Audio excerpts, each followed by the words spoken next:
Hello guys, and I'm gonna make a cake. It's called Keto Lemon Poppyseed Sour Cream Cake. Goodbye.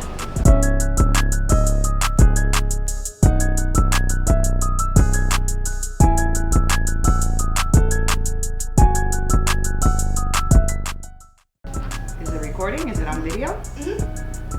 Hi guys, this is Nina Perez and this is Memoirs of a Fat Girl, going from FAT to PHAT, which is pretty healthy and terrific, or physically healthy and terrific, as my trainer PJ says, in real time. And so what this is a journey of a girl who is fat but wants to get fat, pretty healthy and terrific. And so don't forget to subscribe to my channel, make sure that you share, that you like. Let's grow this channel so that we can become healthy together. So right now I am trying to do this recipe. I don't know if it'll work, but you are going to do it with me. And it is a lemon poppy seed sour cream cake, but it's going to be a keto cake, so we're not going to use regular sugar. I have plant butters here. I am going to use eggs. I don't know how to do it eggless. I haven't tried it. I'm sure I can do like a flax egg or something, but I definitely haven't tried. So we are going to go ahead and get into this recipe, and hopefully it will be good. All right, so the first thing we're going to do is we're going to pop in here into our mixer. We're going to put this butter, or plant butter.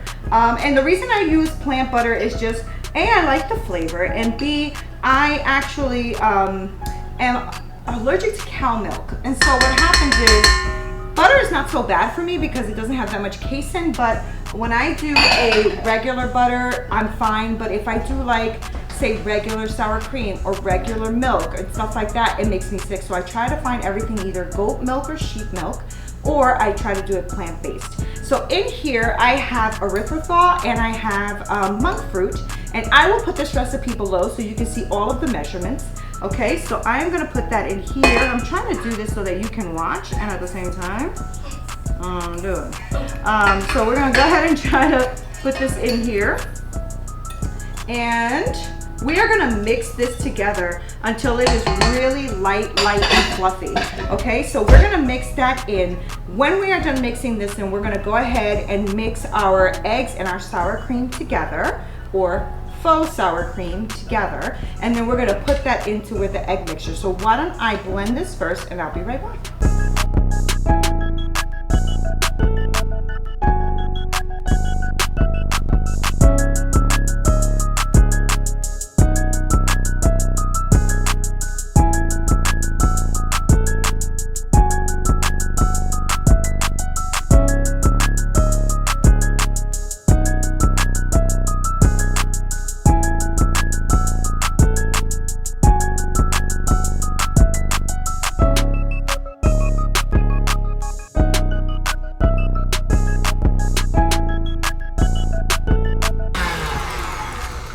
Okay, so now this is really light and fluffy.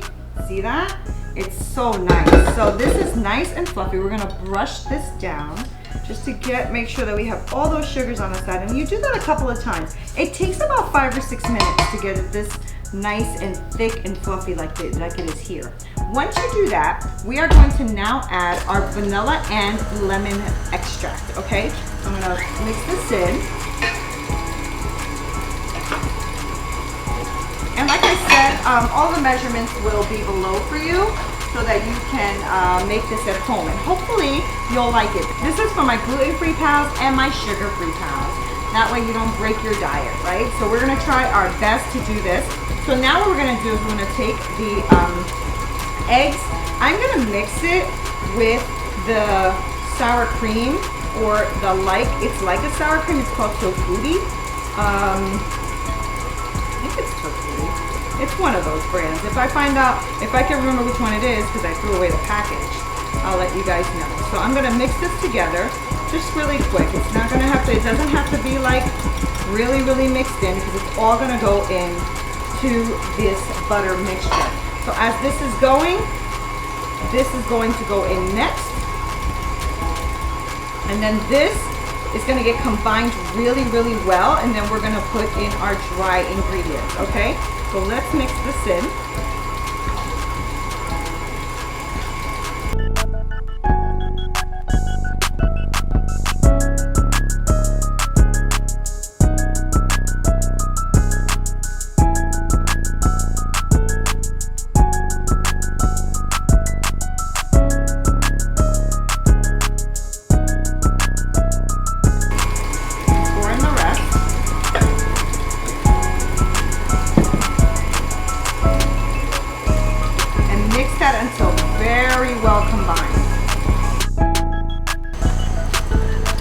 that's mixing, in this bowl here, I had already measured out some baking powder,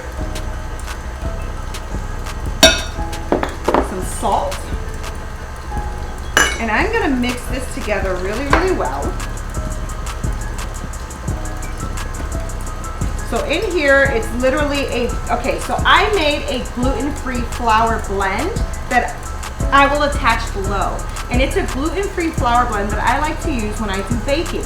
And so what I do is I combine different types of flours that I like. So I used almond flour, arrowroot, I used fine coconut flour, tapioca flour, and all I do is sift that together and I make them in big batches. So every time I want to bake, I just go in there and I grab a couple of scoopfuls.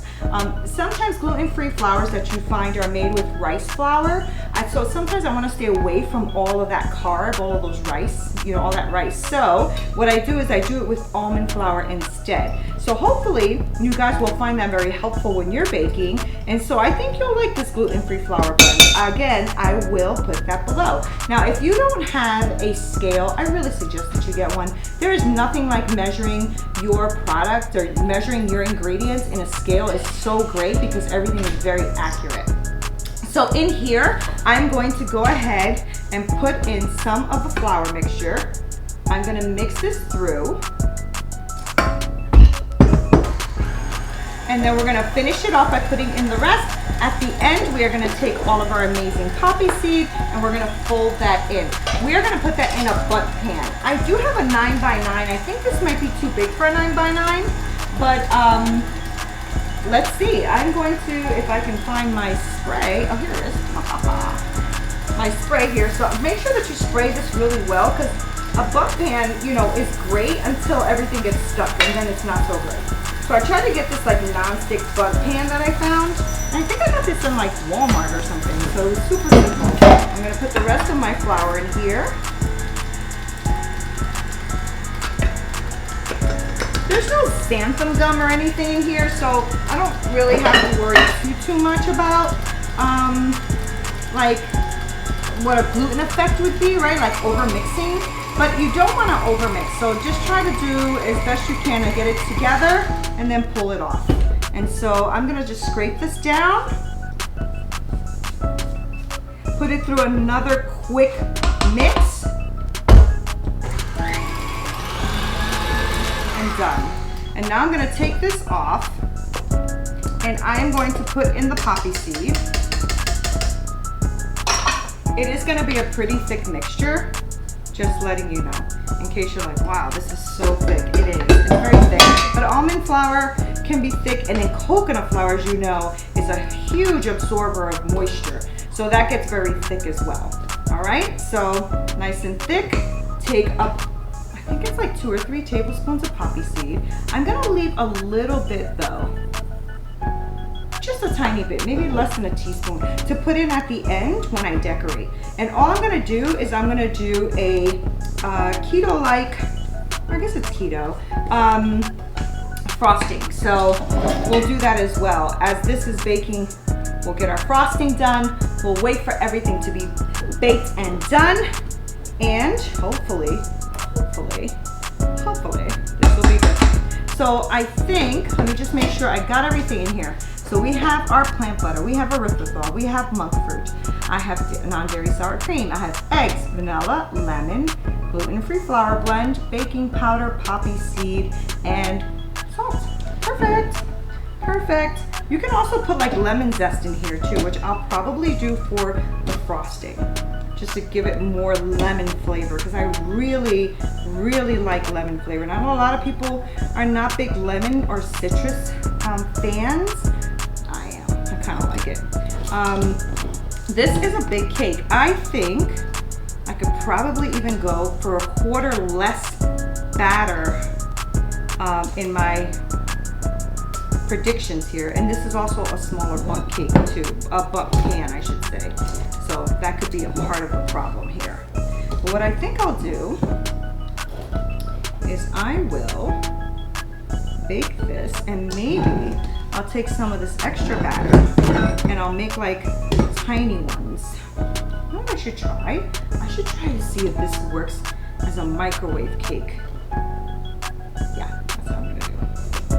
That's what I'm gonna do. Okay, so 2/3 of the way up, really nice and dense. And we are gonna put this bad boy on a sheet pan and into the oven.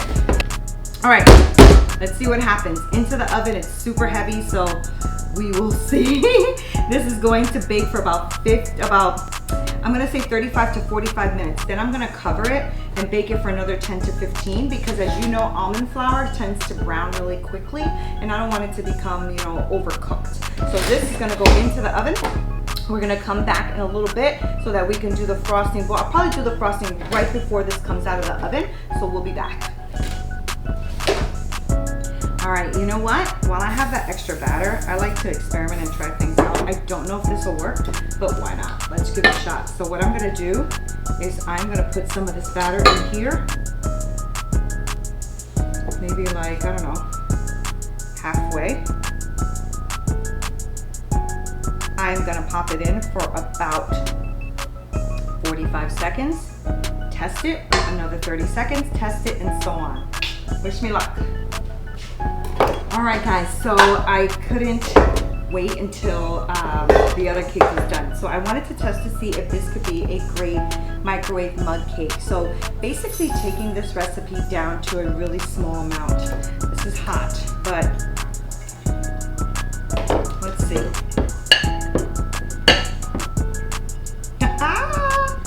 Yes, the answer is yes. Do you see that? Do you see that? Oh my gosh. I hope it tastes as good as it looks. It's a little hot as you saw with the steam coming out. It could probably use another 30 seconds. So what I did is I put it in. Yeah, I could use another 30 seconds. So what I did was I put it in for 45 seconds. I took it out, I checked it, I put it in another 30 seconds. I think another 30 seconds and this would be, it's awesome. Great. That's what I'm gonna do with the rest of the batter to make sure my whole family can enjoy this cake before the other one is done. When the other one is done, we're gonna go ahead and allow it to cool. And once it cools, we're gonna come back, do a quick recipe for the frosting. And then when we're done with the frosting, enjoy. Hey guys, so welcome back. So this went in for 35 minutes, uncovered, and then I covered it and baked it for another 15 minutes, and it is gorgeous. It's a little warm still to the touch, but I figure we'll go ahead and start making the buttercream, and that way we can let this bad boy cool completely, get the buttercream ready, and then assemble. So right in here, we are going to put some room temperature butter. It is really hot outside, so it is a little soft, so hopefully this will work.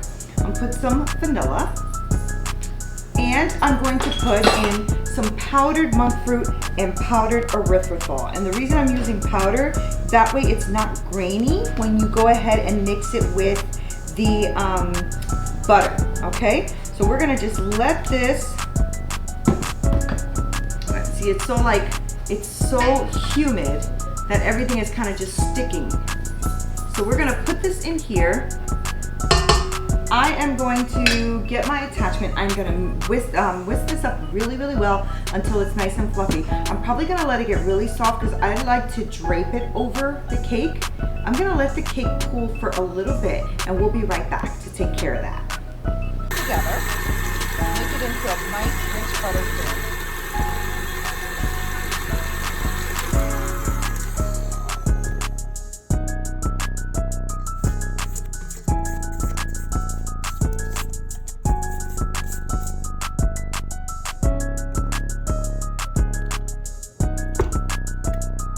And that's it. Buttercream is done. Look at that. Beautiful. Beautiful. And this is going to be draped over the cake. Look at that. Hey guys, welcome back. So now this is nice and cool. It's cool to the touch. And this is our lemon poppy seed sour cream bundt cake. Isn't it beautiful? Look at this thing. Gorgeous. So what I did is, as you know, I mixed the plant butter and the erythritol and monk fruit powdered with some vanilla. And all I did was whip it up until it was nice and creamy, and then I popped in the microwave for 10 seconds. And the reason I did that is because I didn't want to put it on as a thick frosting, although you can, absolutely. I wanted to drizzle it on and have it kind of just go naturally all over, rustically, however it feels like being poured. And so all you have to do is just put a little pan underneath to catch all of your drippings. And there we are. What do you think? Gorgeous! Gorgeous! So as you are doing this and you're letting it all drip through, look at that. Get a little bit of poppy seed. Remember I had saved some, but I don't even know what I did with it. So grab a little bit of poppy seed, pop it on top, and there you go. This is your bundt cake. And what I did with the extra batter, because I had extra batter, I could have definitely put it in the pan, but it looked like it might have been too much, so I decided to take it out. And so what I did was, I took that batter, I put them in little ramekins, I sprayed the ramekins, I popped them in the microwave 45 seconds, then I took it out, checked it, it was still too wet, popped it in for another 30 seconds, checked it, and it was perfect, perfect. So they came out beautifully. So if you feel like just doing a whole bunch of those that way for your whole family so you don't have to like bake a whole cake, be my guest. But I do need to try this.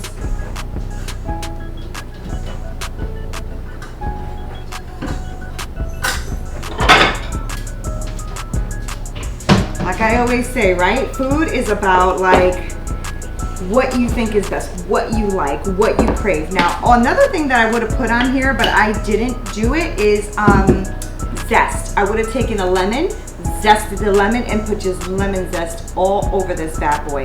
I don't have time to do that, so I'm not going to. But I'm going to take a little tiny piece just so I can show you what we got going on here, because I haven't cut into this bad boy yet. Look at that. Look.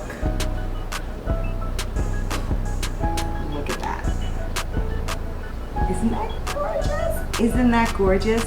Hello, it's gorgeous. So you're gonna take and you're going to just try this out. You're gonna let this harden though. I would definitely let this, oh, it's so soft. Oh my gosh, that is so good. So I hope you guys try this. Again, it's my recipe for a lemon poppy seed sour cream bundt cake. I hope that you really like it. I will put the recipe below. I will suggest to you that you either get a bigger bundt pan. Mine was a little bit small, so I had a little bit of extra batter. So a little bit of extra, or just use the extra like I did. Microwave it in some ramekins and call it a day. Thank you so much for watching. This is Nina Perez, your fat girl, going from FAT to PHAT. Don't forget to subscribe to my channel, share and like away, okay? Make sure that you also check out our store for our merchandise, going from FAT to PHAT, and there's so many other amazing sayings on there. Thank you so much for watching, and we will be back with more and more recipes for you. Till next time, fat out.